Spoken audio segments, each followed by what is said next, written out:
আমি প্রবাসী ভাই বোনদের জীবনী নিয়ে কিছু বাস্তব কথা বলে যাই। ভিডিওটা লং হতে পারে, ধৈর্য ধরে দেখার অনুরোধ রইল। আর কিছু কথা হয়তো বা কারো কাছে ভালো নাও লাগতে পারে। I am sorry for that. সরকারি তথ্য অনুযায়ী পুরো বিশ্বে বাংলাদেশি আছে প্রায় 1,56,00,000 বা 1,55,00,000।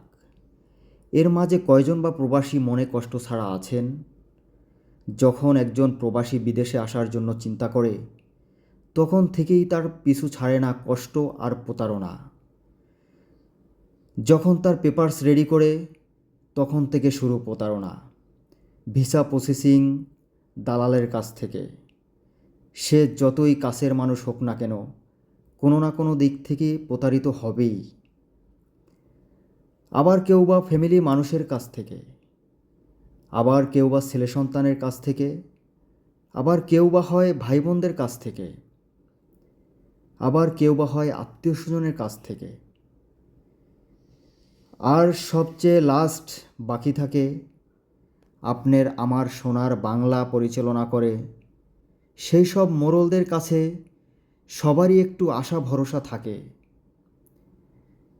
যেন তারা যদি একটু সহানুভূতি দেখাইতো, যারা দেশ পরিচালনা করছে তারা যদি একটু ভালোবাসতো, একটু যদি মাথায় হাত বুলিয়ে দিত।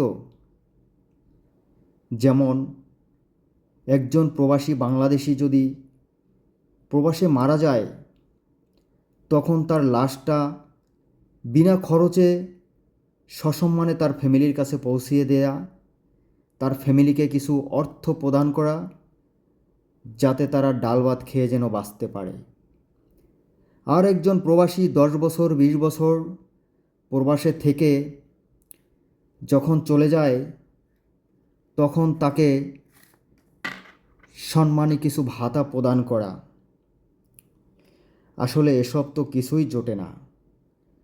বরঞ্চ একজন প্রবাসী যখন এয়ারপোর্টে যায়, তখন থেকেই তার হয়রানি শুরু, তার ফ্যামিলির উপর অত্যাচার, তার নিজের নিরাপত্তা নেই, আরও ইত্যাদি ইত্যাদি।